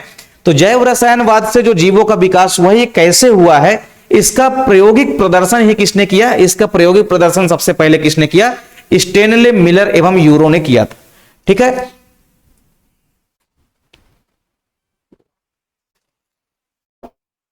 चलिए, अब अगर हम बात करते हैं स्टेनले मिलर व यूरो के प्रयोग की, तो जब स्टेनले मिलर व यूरो ने प्रयोग किया तो ओपेरिन और हेल्डेन ने जब जैव रसायनवाद दिया तो उस समय क्या था कि आदि वातावरण में ऑक्सीजन गैस क्या थी? अनुपस्थित थी। क्या थी? उस समय जो वातावरण में ऑक्सीजन गैस थी O2 क्या थी? O2 जो है क्या थी? एब्सेंट थी, ठीक है। तो हमेशा आपको याद रखना है कि जब मिलर व यूरो ने प्रयोग किया तो उसमें क्या थी? ऑक्सीजन क्या थी? अनुपस्थित थी। तो ऑक्सीजन अनुपस्थित थी जिसी कारण से इन्होंने क्या किया था? एक वैक्यूम पंप लगाया था, ठीक है। इस अपने पूरे के पूरे एक्सपेरिमेंट में इन्होंने क्या लगाया? एक वैक्यूम पंप लगाया, और इसी वैक्यूम पंप की सहायता से उन्होंने अंदर की पूरी जो ऑक्सीजन थी नली की, ठीक है, इसी वैक्यूम पंप की सहायता से उन्होंने बाहर निकाल दिया था। तो हमारा जो आदि वातावरण था वो कैसा था? अपचायक था। कैसा था? आदि वातावरण हमारा कैसा था? अपचायक था। अपचायक क्यों था भैया? क्योंकि हाइड्रोजन की क्या थी? अधिकता थी। हाइड्रोजन की क्या थी? अधिकता थी, इसलिए हमारा आदि वातावरण कैसा था? अपचायक था। और ऑक्सीजन क्या था? अनुपस्थित था। तो जब ऑक्सीजन अनुपस्थित थी, ठीक है, और हमारा हाइड्रोजन जो है पर्याप्त मात्रा में उपस्थित थी, जिस कारण से जो आदि वातावरण था, जब ओपेरिन और हेल्डेन ने अपना जैव रसायनवाद दिया उस समय हाइड्रोजन जो है अधिकतर मात्रा में उपलब्ध था, ठीक है। तो हाइड्रोजन की अधिकता के कारण जो वायुमंडल था कैसा था? अपचायक था, ठीक है। तो दो इंपॉर्टेंट चीजें आपको पहले नोट कर लेना है। तो ओपेरिन और हेल्डेन ये जो साइंटिस्ट थे इन्होंने जो अपना जैव रसायनवाद दिया, इसी का प्रायोगिक प्रदर्शन ही किसने कर दिया? स्टेनले मिलर ने और यूरो ने। तो इन्होंने क्या बनाया? एक पूरा का पूरा सिस्टम बनाया, ठीक है। एक पूरा का पूरा इस डायग्राम में हम यहां पे आपको एक्सप्लेन करेंगे किस प्रकार से पूरा का पूरा इन्होंने एक्सपेरिमेंट किया। इसके अलावा कुछ इंपॉर्टेंट पॉइंट आपको याद रखनी है कि उस समय जो आदि वातावरण का तापमान था वो बहुत ज्यादा था, लगभग 800 डिग्री सेल्सियस, ठीक है। जब पृथ्वी की उत्पत्ति हुई तो ऐसा माना गया कि उस समय जो है वातावरण जो है बहुत गर्म था, ठीक है। तो 800 डिग्री सेल्सियस जो है उस समय आदि वातावरण का क्या था? टेम्परेचर था। तापमान कितना था? 800 डिग्री सेल्सियस। वातावरण कैसा था? अपचायक था। ऑक्सीजन क्या थी? अनुपस्थित थी। तो सबसे पहले जो उन्होंने बताया, उन्होंने ये बताया कि सबसे पहले मीथेन, अमोनिया और हाइड्रोजन ये तीनों गैसें जो है उपस्थित थी। और किस अनुपात में लिया इन्होंने? 1:2:1 में लिया, ठीक है। सिंपल सी बात है, थोड़ा सा आप यहां पे समझेंगे कि जो ओपेरिन एवं हेल्डेन का जैव रसायनवाद है, किसका? जो ओपेरिन और हेल्डेन का, ठीक है। ओपेरिन और हेल्डेन का, ठीक है। ओपेरिन और हेल्डेन का। तो ओपेरिन और हेल्डेन का जो ओपरिन और हेल्डेन का जैव रसायनवाद है वो क्या कहता है कि जीवन की जो उत्पत्ति हुई है वो पहले रासायनिक विकास हुआ है उसका, और फिर उसके बाद क्या हुआ है, कार्बनिक विकास हुआ है या जैविक विकास हुआ है। मतलब सबसे पहले रासायनिक पदार्थों का निर्माण हुआ, उसके बाद फिर कार्बनिक पदार्थों का निर्माण हुआ, और फिर कार्बनिक पदार्थों से ही जीवन की उत्पत्ति हुई। ठीक है, तो ये जैव रसायनवाद कहता है, यानी ओपरिन और हेल्डेनवाद कहता है। ठीक है, तो जैव रसायनवाद क्या कहता है कि सबसे पहले जो है रासायनिक विकास कैसे हुआ, तो ऐसा माना गया कि सबसे पहले कार्बन, हाइड्रोजन और नाइट्रोजन, ये तीनों गैसें जो है वातावरण में पर्याप्त मात्रा में उपस्थित थे, और ये जब गैसें आपस में मिली तो कार्बन जो है क्रिया किया जब हाइड्रोजन के साथ, तो क्या बनाया, मीथेन बनाया। फिर हाइड्रोजन जो है हाइड्रोजन के साथ मिलकर के हाइड्रोजन अणु का निर्माण कर लिया, और फिर नाइट्रोजन जब मिला किसके साथ, हाइड्रोजन के साथ, तो NH3 यानी कि अमोनिया बनाया। क्या बनाया, अमोनिया बनाया। ठीक है, ये बना दिया अमोनिया। और फिर जब ये मीथेन, हाइड्रोजन और अमोनिया, देख सकते हैं आप लोग यहां पे पूरे के पूरे मिलर व यूरो ने अपने प्रयोग में क्या लिया, यहां पे एक स्पार्क कक्ष होता है। क्या होता है, ये एक कक्ष होता है जिसको हम बोलते हैं स्पार्क कक्ष। ठीक है, ये एक स्पार्क कक्ष उन्होंने लिया। तो इस स्पार्क कक्ष के अंदर 2 इलेक्ट्रोड लगे हुए थे। ठीक है, एक इलेक्ट्रोड आप ये देख सकते हैं और एक इलेक्ट्रोड ये देख सकते हैं। तो दोनों इलेक्ट्रोड क्यों लगाए गए भैया स्पार्क कक्ष में? स्पार्क कक्ष में इलेक्ट्रोड इसलिए लगाया गया क्योंकि उनका मानना था कि जो आदि वातावरण था उसका टेम्परेचर बहुत ज्यादा था, लगभग 800 डिग्री सेल्सियस के आसपास। तो इस स्पार्क कक्ष का तापमान बहुत ज्यादा मात्रा में बढ़ाने के लिए 2 इलेक्ट्रोड लगाया गया, और उन इलेक्ट्रोडों के माध्यम से बहुत ज्यादा मात्रा में क्या हुआ, विद्युत धारा प्रवाहित की गई ताकि टेम्परेचर जो है ज्यादा मात्रा में बढ़ सके। ठीक है, तो अपने पूरे के पूरे इस प्रयोग में स्टेनले, मिलर व यूरो ने क्या किया कि इन्होंने क्या बनाया कि एक पूरा का पूरा सिस्टम बनाया जिसमें उन्होंने एक स्पार्क कक्ष बनाया, और इस स्पार्क कक्ष के अंदर उन्होंने क्या कर दिया, दो इलेक्ट्रोड लगा दिया ताकि ज्यादा मात्रा में टेम्परेचर जो है हाई हो सके यहां का। और इस स्पार्क कक्ष के अंदर इन्होंने मीथेन गैस को, अमोनिया गैस को और हाइड्रोजन गैस को, ठीक है, किसको किसको, यहां पे आप देख सकते हैं मीथेन, अमोनिया और हाइड्रोजन। तो मीथेन कितना लिया, एक मीथेन का अणु 1 लिया, अमोनिया का अणु कितना लिया, 2 लिया, और हाइड्रोजन का अणु कितना लिया, 1 लिया। तो मीथेन, अमोनिया, हाइड्रोजन, इन तीनों को 1:2:1 में लिया। तो आप देख भी सकते हैं कि इस स्पार्क कक्ष के अंदर उन्होंने मीथेन को लिया, अमोनिया को लिया और किसको लिया, हाइड्रोजन को लिया, 1:2:1 में लिया। अब इसमें यहां पे आपको H2O भी दिखाई दे रहा है, किसके रूप में, H2O भले ही होता है लेकिन H2O को भी उन्होंने लिया था किसके रूप में, जल वाष्प के रूप में। किसके रूप में लिया था, जल वाष्प के रूप में लिया था, क्योंकि जो हमारा आदि वातावरण था उसमें स्वतंत्र रूप से ऑक्सीजन जो है नहीं पाई जाती थी। ठीक है, जिस कारण से स्वतंत्र रूप से जल जो है इसका निर्माण नहीं हुआ था, यानी हम ये कह सकते हैं कि जल जो है जल वाष्प के रूप में था। ठीक है, तो सिंपल सी बात है कि यहां पे बॉइलिंग वाटर होता है एक, इस बॉइलिंग वाटर में उन्होंने क्या किया, बॉइलिंग वाटर में इन्होंने वाटर को क्या किया, वाटर को अच्छा ज्यादा हीट किया। हीट करने के पश्चात वाटर की जो वाष्प है वो धीरे धीरे वाटर की वाष्प जो है ऊपर आई, और वाटर की वाष्प धीरे धीरे आकर के कहां मिल गई, इस स्पार्क कक्ष में मिल गई। यानी इस स्पार्क कक्ष में उन्होंने 4 चीजों को लिया, मीथेन लिया, अमोनिया लिया और हाइड्रोजन गैस लिया। इसके अलावा उन्होंने जल को भी लिया जो कि जल वाष्प के रूप में उपस्थित थे। ठीक है, तो अपने इस पूरे के पूरे सिद्धांत में, पूरे के पूरे इस प्रयोग में मिलर व यूरो ने क्या किया, एक स्पार्क कक्ष था जिसमें उन्होंने मीथेन, अमोनिया, हाइड्रोजन और जल वाष्प को ले लिया और ज्यादा मात्रा में इसको हीट किया। अब हीट करने के पश्चात ये जो नली थी, इस नली में क्या लगा दिया, एक कंडेंसर लगा दिया, यानी एक संघनित्र लगा दिया। क्या लगा दिया, एक संघनित्र लगा दिया। ठीक है, तो एक संघनित्र में क्या होता है, संघनित्र में 2 द्वार होते हैं। ठीक है, एक द्वार वहां से जहां से पानी जो है बाहर निकलता है, और एक छिद्र के माध्यम से पानी जो है अंदर जाता है। ठीक है, तो आप इजिली यहां पे डायग्राम में देख सकते हैं कि यहां पे संघनित्र होता है, कंडेंसर होता है, जिसमें एक वाटर के अंदर जाने का छिद्र होता है और एक वाटर के बाहर जाने का छिद्र होता है। ठीक है, तो इन्होंने इस स्पार्क कक्ष के अंदर इन गैसों को लेकर के बंद कर दिया और वातावरण क्या था, ज्यादा हीट कर दिया। ठीक है, क्योंकि आदि वातावरण क्या था, बहुत गर्म था। तो चूंकि उन्होंने ओपरिन और हेल्डेन के सिद्धांत का ही तो प्रायोगिक प्रदर्शन किया था, तो जो ओपरिन और हेल्डेन ने जो गैसें बनाई, उन्हीं गैसों को उन्होंने ले लिया 1:2:1 में, और साथ ही जल को भी ले लिया जल वाष्प के रूप में, और सबको क्या कर दिया, स्पार्क कक्ष में ले जा करके अच्छा हीट कर दिया। और हीट करने के पश्चात जब यहां से गैसें बन करके बाहर निकली, तो इनमें से संघनित्र लगा था। संघनित्र का काम क्या होता है, ठंडा करना। तो यहां से जब पूरी गैसें होकर के आ रही थी, तो सबको संघनित्र क्या कर रहा था, ठंडा कर रहा था, क्योंकि गैसें जो है बहुत गर्म थी, ज्यादा हीट थी। और जो गैसें बन करके आ रही थी वो सभी गैसें जो है वाटर कंटेनिंग ऑर्गेनिक कंपाउंड, जो भी ऑर्गेनिक कंपाउंड इन गैसों के मिलने से बने होंगे, ठीक है। जब आपस में ये चारों गैसें मिली स्पार्क कक्ष के अंदर, तो जाहिर सी बात है बहुत सारी गैसों का यहाँ पे प्रादुर्भाव हुआ होगा, बहुत सारी गैसों का यहाँ पे निर्माण हुआ होगा। तो सब की सब गैसें जब इसमें से निकल करके आई, जो भी कार्बनिक अणु बने होंगे वो कार्बनिक अणु आकर के यहाँ पे पूरे के पूरे क्या हो गए, इकट्ठा हो गए, ठीक है। तो इस प्रकार से ये जो होता है वाटर कंटेनिंग जो है ऑर्गेनिक कंपाउंड होता है, ठीक है।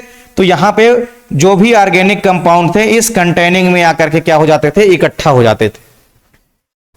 तो इससे पूरे के पूरे निष्कर्ष क्या निकलता है, पूरे के पूरे स्टैनले मिलर व यूरो के प्रयोग से यह निष्कर्ष निकलता है कि जब इन्होंने सबसे पहले क्या देखा कि भैया हाइड्रोजन, कार्बन और नाइट्रोजन, सबसे पहले ये गैसें जो है विद्यमान थी, ये जब आपस में क्रिया की तो क्या बन गया भैया, मीथेन बन गया, ठीक है। हाइड्रोजन बन गया, ठीक है, हाइड्रोजन बन गया और अमोनिया बन गई, ये गैसें बन गई। इन गैसों ने जब आपस में क्रिया किया तो बहुत सारी चीजें बनी, जैसे क्या बन गया, अमीनो अम्ल बन गया, ठीक है, अमीनो एसिड बन गया। फिर अमीनो एसिड कई प्रकार के बन गए, जैसे एलानिन बन गया, ग्लाइसिन बन गया, ग्लूटामिक अम्ल बन गया। तो इस प्रकार से अमीनो एसिड बन गए, ठीक है। इसके अलावा कुछ कार्बनिक पदार्थ बन गए, जैसे शर्करा बन गया, शुगर बन गया। इसके अलावा वसीय अम्लों का निर्माण हो गया। और ये जब वसीय अम्ल फिर आपस में मिले होंगे तो यही वसीय अम्ल जो है आपस में मिलकर के, या शर्करा आपस में मिलकर के बड़े अणुओं का निर्माण किए होंगे, कार्बनिक अणुओं का। और फिर जैसे ये आपका अमीनो अम्ल है, ये आपस में मिलकर के प्रोटीन का निर्माण किया। तो जीव द्रव्य की यही तो प्रमुख घटक होते हैं। जीव द्रव्य ही जीवन का क्या होता है, भौतिक आधार होता है। अगर जीवन का निर्माण करना तो सबसे पहले जीव द्रव्य जरूरी है, जो कि जीवन का भौतिक आधार है, ठीक है, बेसिक यूनिट है लाइफ की। तो बेसिक यूनिट जो है उसको तैयार करने वाले जो भी इंपोर्टेंट पार्ट थे, आरएनए थे, प्रोटीन थे, इनका सबका निर्माण जो है छोटे छोटे अणुओं के मिलने से हो गया। तो सबसे पहले छोटे छोटे कुछ तत्व थे जिनके मिलने से कुछ यहाँ पे छोटे छोटे सरल अणु बने, सरल अणुओं के मिलने से कुछ जटिल अणुओं का निर्माण हुआ। फिर उसके बाद जो है जटिल अणुओं के मिलने से कार्बनिक अणुओं का निर्माण हो गया। और फिर इन्हीं कार्बनिक अणुओं के निर्माण से ही जीवन की उत्पत्ति जो है मानी गई, कि ऐसा माना गया कि जीवन की उत्पत्ति जो है हो गई, ठीक है। तो पूरे के पूरे स्टैनले और मिलर ने अपने प्रयोग में यही दिखाया कि जो आदि वातावरण था उसमें ऑक्सीजन अनुपस्थित थी। तो पूरे के पूरे अपने प्रयोग में इन्होंने क्या किया, वैक्यूम पंप की सहायता से ऑक्सीजन को बाहर निकाल दिया। और एक स्पार्क कक्ष में इन्होंने क्या कर दिया, मीथेन, अमोनिया, हाइड्रोजन को लेकर के क्या कर दिया भैया, इकट्ठा कर दिया। और जलवाष्प को भी लेकर के ज्यादा मात्रा में हीट किया। और हीट करने के पश्चात जो भी कार्बनिक यौगिक वगैरह बने वो आकर के संघनित्र में, यहाँ पर संघनित्र के नीचे इस टैंक में क्या हो गए, एकत्रित हो गए। तो यही है मिलर व यूरो का प्रयोग, ठीक है। स्टैनले मिलर व यूरो का प्रयोग है। आप लोग स्क्रीनशॉट ले सकते हैं, आपको बस इतना ही लिख देना है, पूरे के पूरे नंबर आपको मिल जाएंगे, ठीक है। और ये भी साथ में आपको बता देना है कि जैव रसायनवाद के बारे में क्या है, कि पहले रासायनिक विकास हुआ, इसमें कुछ तत्व थे कार्बन, हाइड्रोजन, नाइट्रोजन, ये जब मिले तो आपस में कुछ सरल अणुओं का निर्माण हुआ। और फिर जब ये मिले तो जटिल अणुओं का निर्माण हुआ। फिर इससे चल के आगे जो है कार्बनिक अणुओं का यानी कि जैविक अणुओं का निर्माण हुआ। और इस प्रकार से जीव द्रव्य का भौतिक आधार बनकर के तैयार हो गया। और इस प्रकार से माना गया कि जीवन की उत्पत्ति जो है हो गई। तो ये था मिलर एवं यूरो का एक्सपेरिमेंट, जिसका स्क्रीनशॉट आप लोग ले लिए होंगे। काफी आसान सा क्वेश्चन है और अक्सर आपके एग्जाम में पूछा जाता है, ठीक है। मिलर व यूरो का प्रयोग आपको अच्छे से कंप्लीट कर लेना। इसके बाद हमारा एक आखिरी क्वेश्चन है हार्डी बीनवर्ग सिद्धांत। हार्डी बीनवर्ग जो सिद्धांत है काफी ही इंपॉर्टेंट सिद्धांत है। अक्सर आपने देखा होगा कि हार्डी बीनवर्ग सिद्धांत जो है आपके एग्जाम में पूछा जाता है।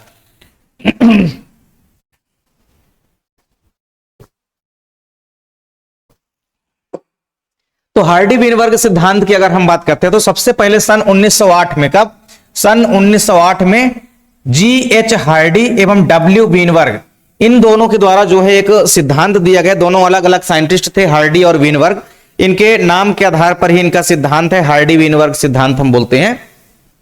बहुत सिंपल सा सिद्धांत है, लोग इसमें बहुत कंफ्यूज रहते हैं, पर आपको यहां पे सिंपल सा समझना है कि किसी भी स्थायी समष्टि की जो अनुवांशिक संरचना होती है, ठीक है, इनको ही इन्होंने समझाया।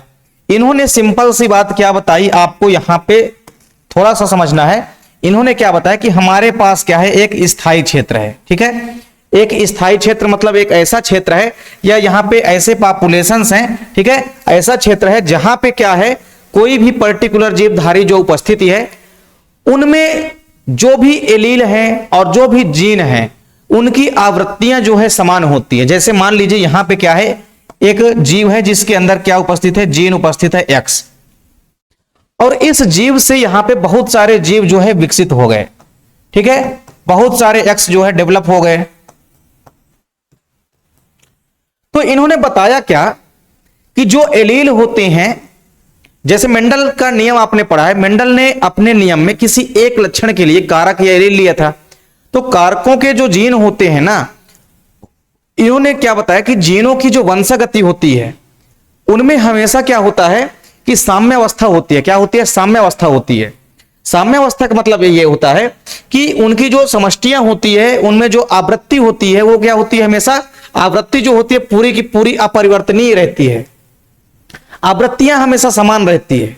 यही चीज तो बताया इन्होंने कि हमारे पास क्या है, कोई एक स्थायी समष्टि है जो कि बदल नहीं रही है, स्थिर समष्टि है। ठीक है, स्थिर समष्टि है। तो उन्होंने क्या बताया कि जब स्थिर समष्टि है तो उसमें किसी भी एक जीव संख्या में जो एलील होते हैं, ठीक है, या एलीलों के जो जीन होते हैं, उन जीनों की जो आवृत्तियां होती है, फ्रीक्वेंसी जो होती है, ठीक है, आवृत्तियां जो होती है, तो इनकी जो आवृत्तियां थी, जितने भी पॉपुलेशन थे, इनकी आवृत्तियां जो है क्या है, इनकी आवृत्तियां जो है क्या होती है? समान होती है, स्थिर होती है। क्या होती है? इनकी आवृत्तियां जो है स्थिर होती है, बदलती नहीं है। ठीक है, इनकी जो आवृत्तियां हैं वो स्थिर होती हैं, बदलती नहीं है। जैसे मान लीजिए यहां पे क्या है, हमारे पास क्या है? क्रोमोसोम। ठीक है, अब इस क्रोमोसोम में क्या है, यहां पे मान लीजिए ए जीन उपस्थित है, यहां पे बी जीन, यहां पे कैपिटल ए जीन है, यहां पे स्मॉल ए, यहां पे कैपिटल ए और यहां पे कैपिटल बी जीन उपस्थित है, यहां पे कैपिटल सी और यहां पे स्मॉल सी। ठीक, तो अब क्या होगा कि जब पीढ़ी दर पीढ़ी ये जीन जो स्थानांतरित होंगे, इनके कहने का मतलब ये था कि जीन और जो एलील होते हैं या युग्म विकल्पी जिसको आप लोग कहते हैं, ठीक है, तो जो भी जीन या एलील होते हैं या युग्म विकल्पी होते हैं, इनकी आवृत्तियां जो है हमेशा स्थिर रहती है, चेंज नहीं होती हैं। मतलब एक पीढ़ी से दूसरी पीढ़ी में जैसे आप अगर जाते हैं तो क्या गुणसूत्रों की संख्या बदल जाती है? नहीं बदलती है। उन गुणसूत्रों के अंदर जीन भी नहीं बदलते हैं। ठीक है, तो सिंपल सी बात है, जैसे आप लोग डीएनए की संरचना देखेंगे तो हमारा और आपका डीएनए बाकी लोगों के डीएनए में पूरा का पूरा 99.99% डीएनए सभी का समान होता है। केवल 0.1% डीएनए ही ऐसा होता है जिसके कारण बाकी सभी जीवधारी क्या होते हैं? अलग अलग प्रकार से दिखाई देते हैं, उनका रंग रूप अलग अलग प्रकार से हो जाता है। बाकी तो भैया सेम है ना सभी के अंदर। ठीक है, तो क्या कह रहा है यहां पे कि कोई भी मान लीजिए स्थिर समष्टि है, कोई भी मान लीजिए क्या है, कोई भी पॉपुलेशन है जहां पे क्या है, समष्टि जो है स्थिर है, बदल नहीं रही है, तो वहां पे क्या होगा कि जो एलील होते हैं या जो भी जीन होते हैं, इनकी फ्रीक्वेंसी या इनकी जो आवृत्तियां होती है, पीढ़ी दर पीढ़ी आने की जो आवृत्तियां होती है वो पीढ़ी दर पीढ़ी स्थिर रहती हैं, बदलती नहीं है। यही चीज तो बताया हार्डी वीनबर्ग ने कि कोई भी एक जीव संख्या है, उस जीव संख्या में जो भी एलील उपस्थित हैं, उन एलीलों की आवृत्तियां जो है, ठीक है, ये स्थिर होती है। साथ ही साथ ये भी बताया कि लोकस जो होते हैं ये भी पीढ़ी दर पीढ़ी क्या होते हैं? स्थिर रहते हैं। एक इंपॉर्टेंट चीज इन्होंने एक और बताई कि जो जीन पूल होते हैं, ठीक है, जिनको आप लोग जीन कोष भी कहते हैं, ठीक है, जीन पूल को हम क्या कहते हैं? जीन कोष भी कहते हैं। ये चीज भी आपको याद रखना है, कई जगह जीन कोष लिखा मिलता है, ठीक है, कई जगह जीन कोष लिखा मिलता है। तो जीन कोष या जो जीन पूल होते हैं, जीन पूल का मतलब होता है कि समष्टि के अंदर कुल कितने जीन उपस्थित हैं, वह उन जीनों के कितने एलील उपस्थित हैं, इनकी आवृत्तियां ही क्या कहलाती है? जीन पूल कहलाती है। तो जीन पूल अगर मान लीजिए है किसी भी जीवधारी का, तो जीन पूल का मतलब है कि समष्टि में कुल कितने जीन उपस्थित हैं और उन जीनों के कितने एलील या युग्म विकल्पी उपस्थित हैं। ये भी हमेशा पीढ़ी दर पीढ़ी क्या होते हैं? अपरिवर्तनीय रहते हैं, मतलब पीढ़ी दर पीढ़ी बदलते नहीं हैं। यही चीज बताया हार्डी वीनबर्ग ने कि कोई एक पर्टिकुलर जीवधारी है तो उस जीव संख्या में आप देखेंगे, उस जीव की संख्या में आप देखेंगे उनकी जो एलील होती है, उनके जो युग्म विकल्पी होते हैं या उनके जो जीन होते हैं, इनकी आवृत्तियां बदलती नहीं है, आवृत्तियां इनकी हमेशा स्थिर रहती है, अपरिवर्तनीय रहती है। और जो इनके जीन पूल होते हैं यानी समस्त जो जीन होते हैं और जो सभी के सभी युग्म विकल्पी होते हैं, जीन के जो एलील होते हैं, इनमें भी परिवर्तन नहीं होता है, ये भी परिवर्तित नहीं होते हैं, ये पीढ़ी दर पीढ़ी एक समान बने रहते हैं, यानी इनकी आवृत्ति कितनी होती है? एक होती है। तो यहां पे कहा भी गया है कि सभी एलील की जो आवृत्तियां होती है ना, सभी एलील की आवृत्तियां क्या होती है? समान होती है। तो ये बताया किसने? हार्डी वीनबर्ग ने, कि सभी एलील की जो आवृत्तियां होती है ये क्या होती हैं? समान होती हैं। हार्डी वीनबर्ग ने यहां पे एक गणितीय व्याख्या भी किया। इन्होंने गणितीय व्याख्या क्या किया? P + Q = 1। इन्होंने क्या बताया भैया कि P + Q = 1। इनका मानना यह था कि P यहां पे क्या है? P यहां पे क्या होता है भैया? प्रभावी लक्षण होता है। क्या होता है यहां पे? प्रभावी लक्षण होता है। ठीक है, P क्या है? समयुग्मजी प्रभावी लक्षण होता है। और यहां पे जो Q था, Q का मतलब क्या था? अप्रभावी लक्षण। ठीक है, रेसेसिव कैरेक्टर था यहां पे, अप्रभावी लक्षण। ठीक है। तो P प्लस क्यू बराबर 1 का इनका कहने का मतलब ये था कि जो प्रभावी लक्षण है और जो अप्रभावी लक्षण है भले वो साथ साथ हैं, तो पीढ़ी दर पीढ़ी जो है इनकी भी आवृत्तियां क्या होती है, स्थिर रहती है। इनकी आवृत्तियां जो है, आवृत्ति जो है कुल मिलाकर के एक रहती है। ठीक है, इनकी आवृत्तियां एक होती है, बदलती नहीं है। ठीक है, फिर इसके बाद उन्होंने एक और चीज बताई कि यहां पे P प्लस क्यू का अगर होल स्क्वायर कर दे, क्योंकि भैया यहां पे P प्लस क्यू का अगर होल स्क्वायर करेंगे तो एक का भी स्क्वायर करेंगे। ठीक है, तो मैथमेटिकल फॉर्म में उन्होंने क्या बताया कि P प्लस क्यू का होल स्क्वायर अगर हम करेंगे तो एक का भी वर्ग करना पड़ेगा। तो यहाँ पे क्या आ जाएगा, आप लोग पढ़े होंगे, P स्क्वायर प्लस क्या हो जाएगा, यहाँ पे Q स्क्वायर हो जाएगा, यहाँ पे प्लस क्या हो जाएगा, 2PQ हो जाएगा। ठीक है, 2PQ हो जाएगा और बराबर क्या रहेगा, एक ही रहेगा।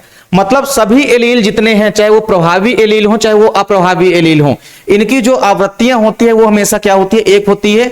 और एलील की जो आवृत्तियां होती है वो बदलती नहीं है। यहां पे हमारा P स्क्वायर का मतलब यहाँ पे 2P आ जाएंगे। ठीक है, Q स्क्वायर मतलब यहाँ पे 2Q। ठीक है, और यहाँ पे 2PQ मतलब क्या है, तो 2PQ तो ये मान लीजिए यही रहेगा। तो यहाँ पे PP का मतलब क्या है, PP जो एलील आए हैं ये प्रभावी और समयुग्मजी एलील होते हैं। कैसे हैं, प्रभावी और समयुग्मजी एलील हैं। और ये क्या है, अप्रभावी समयुग्मजी एलील होते हैं। उसी प्रकार 2PQ, P और Q ये साथ में है, तो ये कैसे हो गए भैया, ये तो समयुग्मजी नहीं रहे, ये विषम युग्मजी हो गए। ये क्या हो गए भैया, ये विषम युग्मजी हो गए, ये विषम युग्मजी हो गए। तो विषम युग्मजी और साथ ही साथ अगर P जीन उपस्थित है प्रभावी, तो मतलब विषम युग्मजी प्रभावी जीन यहाँ पे आ गए, तो ये बन गए विषम युग्मजी प्रभावी जीन। और ये क्या हो गए भैया, विषम युग्मजी, ये समयुग्मजी है। ठीक है, ये क्यों है, दो ठो क्यों है यहाँ पे, यानी ये क्या हो गए, ये क्या हो गए, समयुग्मजी और अप्रभावी है। ठीक है, क्यों क्या होता है, हमारा अप्रभावी लक्षण है, और P क्या है, हमारा समयुग्मजी प्रभावी जीन होता है। तो चाहे एक पीढ़ी से दूसरी पीढ़ी में हम भले ही चले जाएं, लेकिन यहां पे ये हमारी क्या है, ये हमारी F1 पीढ़ी के लिए है, प्रथम पीढ़ी के लिए है। F1 पीढ़ी के लिए क्या कह रहे हैं कि पहली पीढ़ी में जो है जीन की जो आवृत्तियां हैं ये बिल्कुल भी बदलती नहीं है। इनकी आवृत्तियां जो है हमेशा क्या होती है, एक होती है। ठीक है, और दूसरी पीढ़ी में भी हमने क्या देख लिया, दूसरी पीढ़ी में भी देख लिया हमने, P प्लस क्यू का होल स्क्वायर हमने किया तो भी कितना आया, एक आया। मतलब एलील की आवृत्तियां जो है एक ही रहेगी, बदलेगी नहीं। ठीक है, फिर इसके बाद अगर आप लोग तीसरी पीढ़ी निकालेंगे तो तीसरी पीढ़ी में क्या हो जाएगा, आप लोग एक P प्लस क्यू का होल क्यूब्ड कर देंगे और फिर क्या आ जाएगा, वहां पे भी P प्लस क्यू का होल क्यूब्ड करेंगे आप, फिर भी वहां पे एक ही आएगा। मतलब पीढ़ी दर पीढ़ी जो है एलील की आवृत्तियां जो है एक ही रहेगी, वो बदलेगी नहीं। यही बताया हार्डी बीनवर्ग ने। सिंपल सी बात उन्होंने बताई कि अगर कोई स्थिर, मान लीजिए हमारे पास क्षेत्र है जहां पे पॉपुलेशन बदल नहीं रही है, मतलब जहां पे किसी प्रकार से परिवर्तन नहीं हो रहा है, ठीक है, तो वहां पे जितने भी जीन हैं पीढ़ी दर पीढ़ी उनकी आवृत्तियां एक रहेगी। उनके जो भी एलील हैं वो सदैव अपरिवर्तनीय रहते हैं। वही एलील की आवृत्तियां जो है बार बार क्रमशः पीढ़ी दर पीढ़ी जाती हैं, जिनकी आवृत्तियां जो है एक होती है। यही बताया हार्डी बीनवर्ग ने। तो हार्डी बीनवर्ग का नियम जो है कब तक फॉलो होगा, जब तक किसी प्रकार से जैव विकास को प्रभावित करने वाले कारक जो है नहीं उपस्थित रहेंगे। लेकिन अगर प्रभावित करने वाले कारक मान लीजिए अगर उपस्थित हो जाते हैं, जैसे मान लीजिए कौन कौन से कारक वातावरण को प्रभावित कर सकते हैं, जैसे मान लीजिए उत्परिवर्तन। इनमें से उत्परिवर्तन जो है सबसे इंपॉर्टेंट पॉइंट। ठीक है, उत्परिवर्तन या म्यूटेशन। अगर मान लीजिए म्यूटेशन हो जाता है, उत्परिवर्तन हो जाता है, अचानक मान लीजिए जीनों में कोई परिवर्तन हो जाता है, जैसे मान लीजिए 100 स्पीसीज हैं, ठीक है, किसी एक भौगोलिक क्षेत्र में 100 स्पीसीज हैं। अब उस 100 स्पीसीज में से मान लीजिए 10 स्पीसीज जो हैं, 10 स्पीसीज बाहर निकल करके चले गए, यानी मान लीजिए 100 जीन है, अब 100 जीन में से मान लीजिए 10 जीन बाहर चले गए, तो इसमें से होगा क्या, जीनों की संख्या में क्या आ जाएगी, कमी आ जाएगी। और जब जीनों की संख्या में कमी आ जाएगी तो वहां पे हार्डी बीनवर्ग का सिद्धांत जो है फॉलो नहीं हो पाएगा, यानी काम नहीं करेगा। ठीक है, तो हार्डी बीनवर्ग सिद्धांत तभी तक फॉलो किया जाएगा, तभी तक सही रहेगा जब तक कोई वातावरण को प्रभावित करने वाले कारक वहां पे उपस्थित ना हो। लेकिन अगर कोई भी वातावरण को इफेक्टेड करने वाला अगर इन्वायरमेंटल फैक्टर अगर उपस्थित है तो सिंपल सी बात है कि वहां पे फिर हार्डी बीनवर्ग का जो नियम है वो काम नहीं करेगा। जैसे उत्परिवर्तन हो गया, इसके अलावा मान लीजिए क्या हो गया, प्राकृतिक जीन विनिमय हो गया। एक आप कह सकते हैं जीन विनिमय। अगर मान लीजिए जीनों का विनिमय होता है, जीन एक स्थान से दूसरे स्थान तक चले जाते हैं, तो भी इससे क्या होगा, तो भी इससे भैया जीनों की संख्या में कमी या अधिकता हो जाएगी, जिस कारण से क्या होगा, हार्डी बीनवर्ग सिद्धांत वहां पे काम नहीं करेगा, क्योंकि जीनों की संख्या में तो क्या हो गया, परिवर्तन हो गया ना पहले से ही। और हमने क्या कहा कि हार्डी बीनवर्ग का सिद्धांत किसी स्थिर क्षेत्र के लिए है और किसी बड़े क्षेत्र के लिए है। किसी छोटे मोटे क्षेत्र में हार्डी बीनवर्ग का सिद्धांत जो है ये काम नहीं करता है बिल्कुल भी। ठीक है। तो अगर वातावरण को इफेक्टेड करने वाले, प्रभावित करने वाले कोई भी कारक उपस्थित नहीं है, ठीक है, तो हार्डी-वेइनबर्ग का सिद्धांत वहां पे अप्लाई होगा। और अगर कोई भी प्रभावित करने वाले कारक उपस्थित हो गए हैं तो वहां पे हार्डी-वेइनबर्ग सिद्धांत जो है काम नहीं करेगा। तो ये लीजिए भैया, यहां पे हमने आपको सारे के सारे सिलेक्टेड इंपोर्टेंट क्वेश्चन जो है इस चैप्टर के प्रोवाइड करा दिए हैं। उम्मीद करता हूं वीडियो आपको पसंद आई होगी। आप लोग ज्यादा से ज्यादा अपने दोस्तों के बीच भी वीडियो को शेयर करिए। अगर आप लोग चैनल पे नए हैं तो चैनल को सब्सक्राइब जरूर कर लीजिए। मिलते हैं आप लोगों से नेक्स्ट वीडियो में, तब तक के लिए जय हिंद, वंदे मातरम।